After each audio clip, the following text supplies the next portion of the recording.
पहली बात है कि मैं अगला चुनाव जरूर लड़ूंगी 24 का, ये कह करके ही मैंने 19 का छोड़ा है। और इस बात को इतनी बार रिपीट किया है कि अब आप आखिरी बार सुन लो, तो मैं कह दूंगी हमने अपने घर में ये रिपीट कर दिया, तुम लोग वहाँ से रिकॉर्डिंग मंगा लो। रोहित मोबाइल एवं LED टीवी थोक रेट में फाइनेंस कराएं मात्र 5 मिनट में। लो डाउन पेमेंट में 0% ब्याज पर। बड़ा बाजार, सागर, मध्य प्रदेश। मध्य प्रदेश की पूर्व मुख्यमंत्री उमा भारती ने साफ कर दिया है कि वो आगामी 2024 में लोकसभा का चुनाव लड़ेंगी। ये बात उन्होंने टीकमगढ़ प्रवास के दौरान अपने फार्म हाउस दिव्यांतरण में पत्रकार वार्ता के दौरान कही। भोपाल सीट से चुनाव लड़ने के सवाल पर उन्होंने कहा कि पार्टी जिस सीट से कहेगी उस सीट से चुनाव लड़ेंगी, ये पार्टी तय करेगी। अब रही भोपाल की बात, तो प्रज्ञा सिंह चुनाव लड़ें, उनका हमारे ऊपर बड़ा एहसान है। चुनाव लड़ने के लिए पार्टी ही तय करती है कहां से चुनाव लड़ना है और वही व्यवस्था करती है सारे चुनाव की। उमा भारती बोली कि साल 2019 में लोकसभा चुनाव न लड़ने का ऐलान किया था, इसी तरह अब 2024 का चुनाव लड़ने का ऐलान खुलेआम किया है। पहली बात है कि मैं अगला चुनाव जरूर लड़ूंगी 24 का, ये कह करके ही मैंने 19 का छोड़ा है। और इस बात को इतनी बार रिपीट किया है कि अब आप आखिरी बार सुन लो, तो मैं कह दूंगी हमने अपने घर में ये रिपीट कर दिया, तुम लोग वहाँ से रिकॉर्डिंग मंगा लो। आगे उत्तर नहीं दूंगी इसका, तुम बार बार अच्छा नहीं लगता अपने बारे में बात करना। तो मैंने 19 का चुनाव 18 में ही घोषणा कर दी थी कि मैं नहीं लड़ूंगी।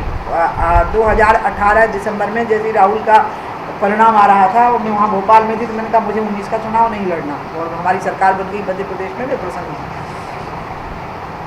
24 का तो जरूर लड़ूंगी। अब आई भोपाल की बात, प्रज्ञा सिंह जी चुनाव लड़े, इसमें जो लोग बहुत मुखर थे और प्रसन्न हुए थे उसमें से एक मैं थी, क्योंकि प्रज्ञा का हमारे ऊपर बहुत बड़ा एहसान है, उन सबके ऊपर।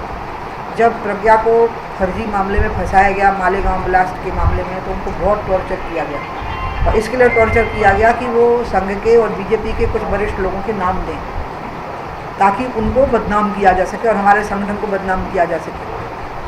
और वो मुझे प्रज्ञा ने नहीं बताया, मैं तो सुनने के बाद प्रज्ञा को मिलने गई। मैं कभी नाम नहीं लूँगी उस पुलिस अधिकारी का जिसने मुझे बताया, और वो ATS का ही अधिकारी था, महाराष्ट्र ATS का, कि ऐसा ऐसा हुआ है उस महिला के साथ में, और वो अभी जेल में है।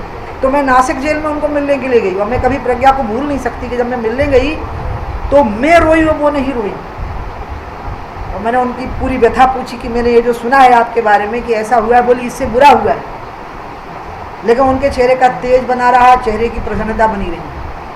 और उनने मुझे एक नारियल दिया, शाल दिया, मुझे किसी से मंगवा लिया होगा, क्योंकि जेल में भी कैदियों के पास पैसे रहते हैं ना। और उन्होंने मुझे कहा कि आप रो क्यों रही हो, ऐसे कह के मेरे आंसू पहुँचे, और कहा कि आप ध्यान नहीं रख रही हो कि मैंने हिंदू समाज को लज्जित नहीं होने दिया, मैंने अपनी जान बचाने के लिए नाम नहीं लिए गलत, मैंने अपने सही हिंदू निष्ठ व्यक्ति होने का परिचय दिया है। तो इसलिए मैं तो उनको बहुत मानती हूँ।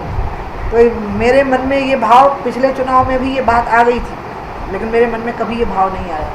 तो एक ही फैसला है जो मैं करती हूँ, और एक फैसला है जो मैं कभी नहीं करती, वो होता है कि मुझे कहाँ से चुनाव लड़ना। इसमें मैं पार्टी की मान लेती हूँ, मैं इतने मामले में एकदम अनुशासित सिपाही रहती हूँ। कभी मैं कोई पद नहीं मांगूंगी और कभी टिकट नहीं मांगती। पार्टी ही मुझे टिकट देती है, पार्टी ही चुनाव लड़ाने का फैसला करती है, और पार्टी, आपको मैं बताऊँ, सारी व्यवस्थाएँ करती है। मुझे व्यवस्थाओं से मतलब नहीं रहता।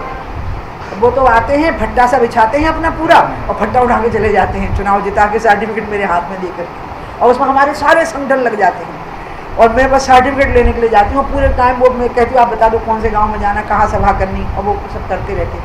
यही एक ऐसा मामला है, पद का मामला, कि मुझे कौन सा पद मिलना चाहिए। टीकमगढ़ से सुधीर जैन, सागर टीवी न्यूज। रोहित मोबाइल एवं LED टीवी थोक रेट में फाइनेंस कराएं मात्र 5 मिनट में। लो डाउन पेमेंट में 0% ब्याज पर। बजाज एवं HDV से फाइनेंस सुविधा। सभी कंपनियों के मोबाइल उपलब्ध हैं। Mobile touch, mobile guard, earphone, charger, Bluetooth, mobile संबंधित सभी जानकारी के लिए आज ही संपर्क करें। हमारा पता है रोहित मोबाइल, बड़ा बाजार, सागर, मध्य प्रदेश। हमारा नंबर है 9009205959 8818815881।